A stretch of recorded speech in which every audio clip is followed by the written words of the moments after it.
ભીમ ચેતના foundation દ્વારા આયોજિત સમારોહમાં વિવિધ ક્ષેત્રે 40 ઉપરાંત વિશિષ્ટ પ્રતિભાવોને સન્માનિત કરવામાં આવ્યા હતા।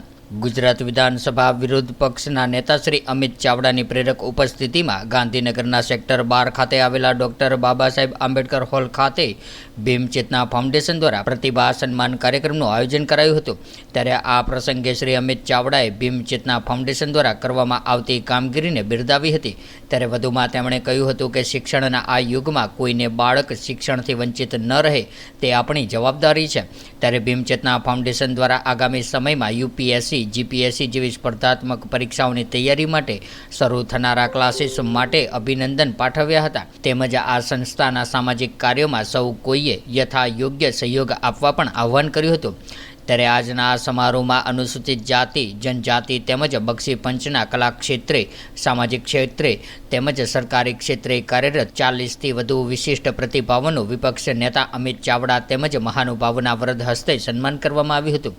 અનુસૂચિત જાતિ જનજાતિ તેમજ બક્ષી પંચના વિદ્યાર્થીઓ માટે શૈક્ષણિક ક્ષેત્રે કાર્યરત ભીમ ચેતના ફાઉન્ડેશનના પ્રમુખ શ્રી નિમેશ વાઘેલાએ સ્વાગત પ્રવચન દ્વારા ઉપસ્થિત મહાનુભાવોને આવકાર્યા હતા। ત્યારે અત્રે નોંધનીય છે કે ભીમ ચેતના ફાઉન્ડેશન દ્વારા આગામી સમયમાં શરૂ થનાર સ્પર્ધાત્મક પરીક્ષાઓના ક્લાસીસ અનુસૂચિત જાતિ જનજાતિ તેમજ બક્ષી પંચના વિદ્યાર્થીઓના દિશાદર્શન બની રહેશે તેમજ તેની ઉજ્જવળ કારકિર્દી માટે મદદરૂપ નીવડશે તેવી આશા વ્યક્ત કરવામાં આવી હતી। ત્યારે આજના આ કાર્યક્રમમાં જાણીતા બિલ્ડર શ્રી મૂલચંદભાઈ રાઠોડ, હેલ્થ વિભાગના પૂર્વ deputy director doctor Satish Makwana, સામાજિક અગ્રણી સર્વશ્રી કનુભાઈ વાઘેલા, જયદીપભાઈ રાઠોડ, ઉર્મિલાબેન વર્મા, શ્રી હેમંતભાઈ અડાલજા, શ્રી LN પરમાર, શ્રીમતી કિરણબેન મકવાણા સહિતના મહાનુભાવો ખાસ ઉપસ્થિત રહ્યા હતા અને ભીમ ચેતના ફાઉન્ડેશનની શૈક્ષણિક સેવાને બિરદાવતા પ્રેરક ઉદ્બોધન કર્યા હતા।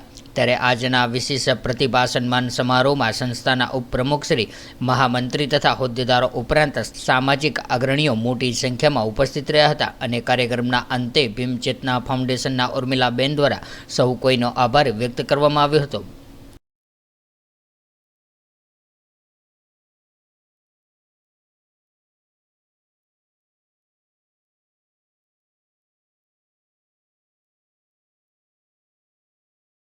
અધિકાર આપ્યો અને એટલા જ માટે આજે કોઈ દેશના વડાપ્રધાન હોય કે કોઈ સામાન્ય માણસ હોય બંનેના મતની કિંમત એક સમાન છે। એટલે સમાનતા છે એ પ્રસ્થાપિત જો બંધારણે કરી આપ્યું હોય તો આપણને મતના અધિકારથી આપ્યું।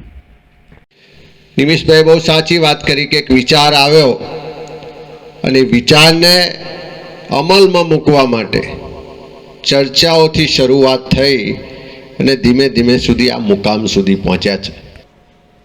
દેશ આઝાદ થયો, બાબા સાહેબ આંબેડકરે બંધારણ આપ્યું ને વિશ્વનું શ્રેષ્ઠ જે પણ સત્તા છે, સંપત્તિ છે, જે પણ કાયદા કાનૂન છે બધા માટે સમાન લાગુ છે, બધાનો હતો ત્યારે એમણે ફક્ત શિક્ષણ સિવાય કંઈ શિક્ષણ જ આપવું છે એમ કે સમાજની અંદર જાગૃતતા લાવી IAS IPS અથવા તો સિવિલ સર્વિસીસની જેટલી પણ એક્ઝામ હોય એના અંદર લોકોને જાગૃત કરી અને સમાજની અંદર કેમ કરીને આગળ લાવવી, જાગૃતતા લાવવી।